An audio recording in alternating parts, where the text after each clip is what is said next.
Price B to God. கர்த்தருடைய நாமம் மகிமைப்படுவதாக.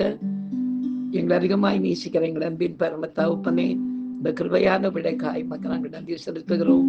இந்த நாளிலும் உம்மை துதித்து பாடி ஆராதித்து இந்த நாளிலே நாங்கள் தியானிக்கும்படியாக கர்த்தர் எங்களுக்கு கொடுக்கிற வார்த்தைக்கு நேராக கடந்து போகவும் கர்த்ததாமே இந்த நாளிலும் கூட நீ செய்த நன்மைகளை உடைய நாமத்திற்கும் உடைய வசனத்துக்கும் சாட்சியாக சொல்லி உடைய நாமத்தை மகிமைப்படுத்த கர்த்தர் உதவி செய்வீராக.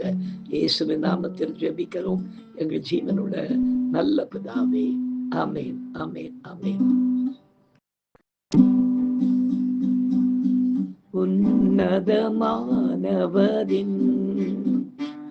உயர் மறைவிலிருக்கிறவன், சர்வ வல்லவரின் நிழலில் தங்குமான், இது பரமசிலாக்கினே. சர்வ வல்லவரின் நிழலில் தங்குவான், இது பரமசிலாக்கியமே. அவர் செட்டையின் கீழ் அடைக்கலம் புகவே தம் சிறகுகளால் மூடுவார். அவர் செட்டையின் கீழ் அடைக்கலம் புகவே தம் சிறகுகளால் மூடுவார். சிங்கத்தின் மேலும் நடந்து பல சர்ப்பத்தையும் மீதிப்பாய், அவன் நாமத்தை நீ முற்றும் நம்பினால் உன்னை விடுவித்து காத்திடுவார். அவன் நாமத்தை நீ முற்றும் நம்பினால் உன்னை விடுவித்து காத்திடுவார். அவர் செட்டையின் கீழ் அடைக்கலம் புகவே தம் சிறகுகளால் மூடுவார். அவர் செட்டையின் கீழ் அடைக்கலம் புகவே தம் சிறகுகளால் மூடுவார்.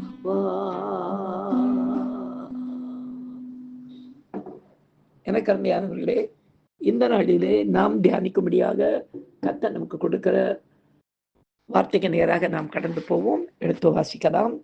லூக்கா எழுதிய சுவிசேஷம் 10ஆம் அதிகாரம் 19ஆம் வசனத்தை நாம் வாசிக்க கேட்போம்.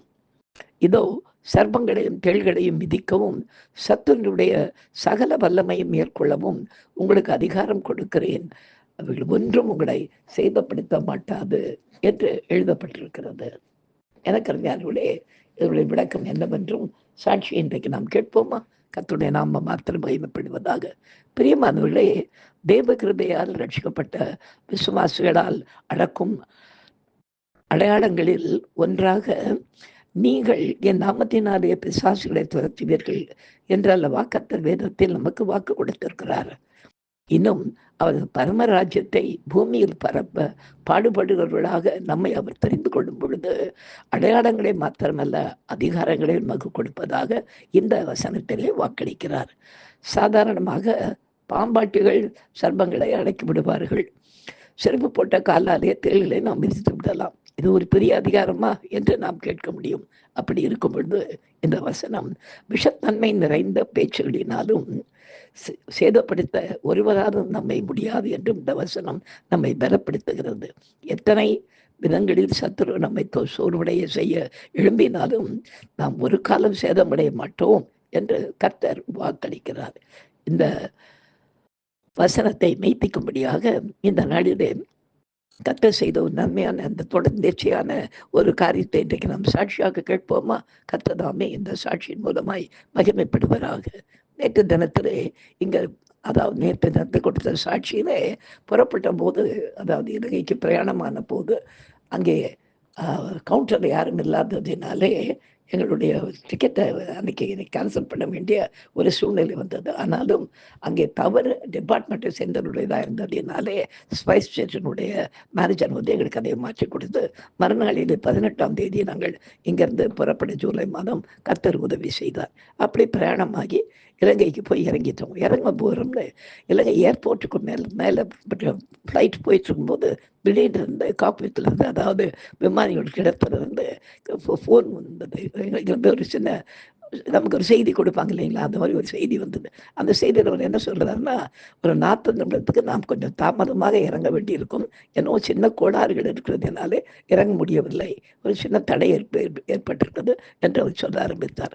நான் என் மகன்கிட்ட அப்புறம் பக்கத்தில் உட்காந்துருந்தவங்க மகன்கிட்ட சொல்ல ஆரம்பித்தேன். வந்து இறங்கினதுக்கு அப்புறம் கூட இந்த இதில் ஏர்போர்ட்டில் இறங்க விடாமல் சத்துரு போராடுதுப்பா, நம்ம கூட சரி பார்ப்போம் அப்படின்னு சொல்லிட்டு கொஞ்சம் நேரம் பொறுத்து நாங்கள் இறங்கிட்டோம். இறங்கின பிற்பாடு என்னை அங்கேருந்து தாங்களாக கூட்டிக் கொண்டு போனார்கள். போய் வீட்டில் கொண்டு போய் படுக்க வச்சுட்டாங்க நேரடியாக. மறுநாள் ஈவினிங் அங்கே சர்ச்சினுடைய டெடிகேஷன் மெட்டக்குடியால் இருந்தது ஃபிக்ஸ் பண்ணியிருந்தாங்க.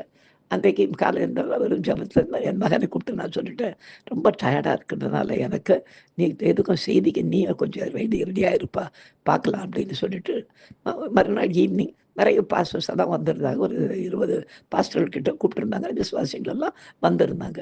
எனக்கு இப்போ படியேறி போகணும். சாதாரணமாக நடந்தாலே எனக்கு மூச்சு வாங்குற ஒரு ஸ்டேஜ் இருந்ததுனாலே அந்த நாள் அந்த படிக்கட்டை ஒரு கை ஒரு காதுமா மேலே வச்சு வச்சு தவிழ்ந்து நான் மெதுவாக ஏறி போக எல்லாம் என் பின்னால் வந்தாங்க. பின்னால் இருக்கிற பாஸ்டர்ஸ் எல்லாம் சொல்கிறது என் காதில் கேட்கறது, இவ்வளோ கஷ்டப்படுறாரு, தூக்கின்னு போயிடலாம் அப்படி மேலே சொல்லிட்டேன். சரி இல்லை வேண்டான்னு சொல்லிட்டு நானே ஏறி வருகிறேன். மேலே ஏறி போய் நின்று என் கையில் கத்திரிக்கோலை கொடுத்தாங்க. கட்டப்பட்டிருந்த அந்த ரிபனை வெட்டுறதுக்காக கொடுத்தாங்க. நான் ஜபத்தை பண்ணி முடிச்சுட்டு கொஞ்சம் மௌனமாக தான் ஜெபம் பண்ண, அவ்வளோதான் பெல்லம் இருந்தது. அது அந்த கத்திரிக்கோலால் அந்த ரிபனை கட் பண்ணி முடிஞ்ச உடனே அடுத்த செகண்ட் என்ன நடந்தது, இந்த கர்த்தருடைய வல்லமை என் மேலே இறங்கினதை நான் ரொம்ப அதிகமாய் உணர்ந்த தேவ பிரசனத்தை. அடுத்த செகண்டு அது வரையில் இருந்த அந்த 47 நாளாக இருந்த அந்த பலவீனம்லாம் என்னை விட்டு நீங்கி வேகமாக நானே தனியாக நடந்து போய் புல்வெளியில் போய் ஏறி நின்று ஆரம்ப ஜெபம் பண்ணி அந்த நாளிலே பாடி துதித்து ஆராதித்து நான் முதல் பகுதி செய்தியை கொடுக்கவும் என்னுடைய மகன் 2வது பகுதி செய்து கொடுக்கவும் கிட்டத்தட்ட இரவு 11 மணி வரையில் அன்றைய நிகழ்ச்சி கர்த்தர் மிக சந்தோஷமாக கர்த்தர் எனக்கு நடத்தி கொடுத்தார். உண்மையாகவே எமக்கு விரோதமாய் எத்தனை காரியங்கள் எழுதினாலும் அது ஒரு நாளும் அது வாய்க்காதபடி, இதோ உனக்கு விரோதமாய் உருவாக்கப்படும் எந்த ஆயுதம் வாய்க்காதே போகும், உனக்கு விரோதமாய் நியாயத்தழும்பும் எந்த நாமையும் கூட நீ குற்றப்படுத்துவாய் என்று கர்த்தர் சொன்ன வார்த்தையின்படியாகவும் எந்த பிரச்சனையும் இல்லாதபடி எல்லாவற்றையும் அந்த நாளில் முடித்து கொண்டு மறுநாள் காலையிலே ஏற்கனவே குறித்தபடியாக ஃப்ளைட் ஏறி மறுநாள் காலையில் வந்து நான் மத்தியானம் போல் வந்து நான் வீடு வந்து சேர்ந்தப்போ சபையில் எல்லாரும் முழங்கால் போட்டு ஜெபம் பண்ணிக்கிட்டு இருக்காங்க. நான் சுகபத்திரமாய் வந்து சேரணும்னு நான் பின்னால் வந்து நின்று சத்தமாக அல்லேலூயான்னு சத்தம் போட்ட உடனே விசுவாசிகளுக்கெல்லாம் பயங்கர சந்தோஷம். அதனாலே நாங்கள் எல்லோருமாய் சேர்ந்து கர்த்தருடைய நாமத்தை மகிமைப்படுத்த கர்த்தர் உதவி செய்தார். கர்த்தருடைய நாமம் மாத்திரம் இந்த சாட்சியின் மூலமாய் மகிமைப்படுவதாக நாம் ஜெபிக்கலாம். எங்களை அதிகமாய் நேசிக்கிற எங்கள் அன்பின் பரம தகப்பனே, இந்த கிருபையான வேலைக்காய் உமக்கு நாங்கள் நன்றி செலுத்துகிறோம், மகிமைப்படுத்துகிறோம். நீர் ஒருவரே எங்களுக்கு நல்லவரும் வல்லவரும் எங்களுக்கு எல்லாவற்றிலும் போதுமானவராக இருக்கிறதற்காய் உமக்கு நன்றி செலுத்துகிறோம் ராஜா. இந்த நாளிலோ நாங்கள் வாசித்த வசனத்தின்படி கர்த்தாவே ஒன்றும் எந்த ஒரு காரியங்களும் எங்களை சேதப்படுத்தாதபடி கர்த்தர் நீர் காத்துபடி நடத்தின தயவுக்காய் உமக்கு நன்றி செலுத்துகிறோம். தொடர்ந்து உமக்குள்ளாய் நாங்கள் இருந்து ஓடி முடிக்க எங்களுக்கு உதவி செய்வீராக. இயேசுவின் நாமத்தில் ஜெபிக்கிறோம் எங்கள் ஜீவனுள்ள நல்ல பிதாவே. ஆமென். ஹல்லேலூயா, ஹல்லேலூயா, ஹல்லேலூயா. God bless you. Thank you.